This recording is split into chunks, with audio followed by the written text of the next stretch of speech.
Baptiste Point DuSable, a handsome Negro, well-educated, and settled at Chicago. British Commandant in Report about DuSable, 1779.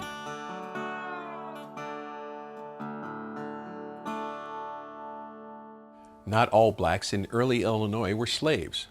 A small number of African Americans were free, and some even enjoyed a level of equality and acceptance among whites. We know very little about Illinois free black residents, but some of their stories appear in legal records held at Fort Deschardes, the seat of French government in the Illinois country. Jean Baptiste Point DuSable, born in Saint-Marc, Haiti, around 1745, was the son of a French father and an African slave. Around 1765, when DuSable was about 20, he moved to New Orleans and from there journeyed up the Mississippi River to modern-day Peoria, Illinois. There, he built a home and farmed.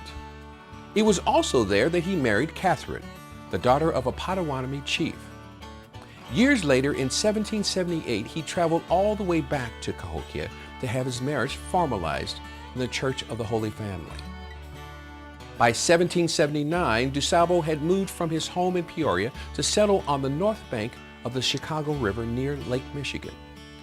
The location of the settlement was at a natural crossroad for both Native Americans and Europeans seeking access to the Mississippi River, making it the perfect hub for transportation and trade. However, the Revolutionary War initially foiled his plans.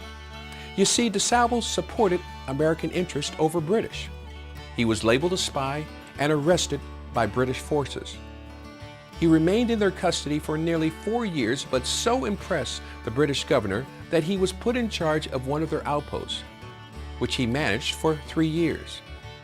When the war ended, he returned to his home to rebuild his business.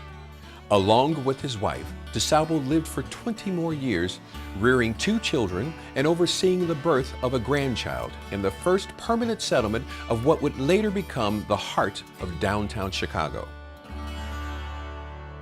Sometimes we create these artificial sort of everything was great stories of past heroes, but we can connect much better with them when we realize that things weren't always so great.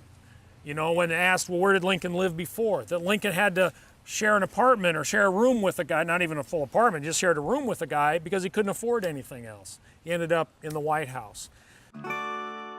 So if you want to live like Lincoln did, if you want to have an opened mind, what are you going to do? What do you think you can do to help make sure you keep an open mind? Be more open to situations and resolutions, I guess. That's good. Examine your options of what is around you.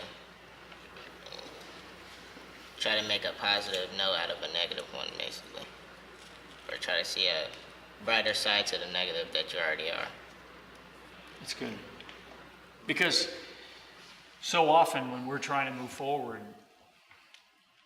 you know, the best solution might not be part of it, right? But what's the best possible result?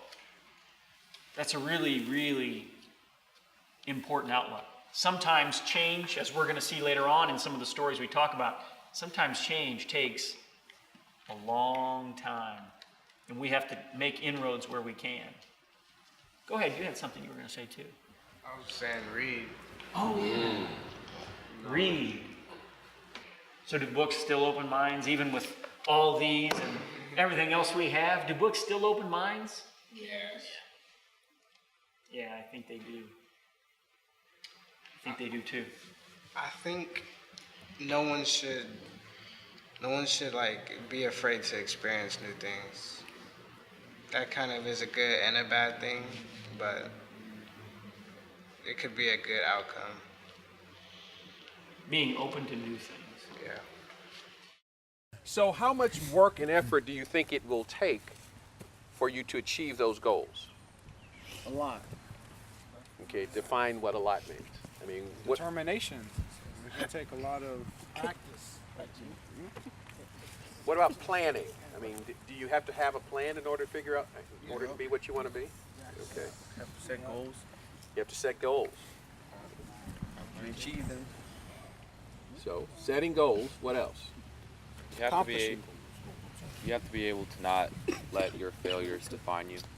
Absolutely. What do you mean by that? Because when you're trying to do something great, you are going to fail. But I heard the term you have to be able to fail forward. Yes. And even when you fail, you have to be able to get back up and keep progressing towards where you want to go. Failure is such an integral part of success. And often I've heard people say that, you may fail 10 times and succeed once, but each one of those steps gets you closer to that success. Very true.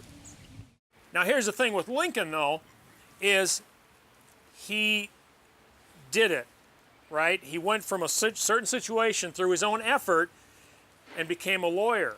Lincoln looked around, he saw that that wasn't possible for everyone at this time. Why not? Who couldn't do what Lincoln did? Blacks. Right. Black people, African Americans. Certainly if you were enslaved, you could not do what Lincoln did. Now, there were people who were able to figure out a way to make it happen, but it was extremely difficult. Lincoln saw that in this country as the great crime, among other things, of slavery, is slavery wasn't in keeping with the vision of this nation. We hold these truths to be self-evident that what?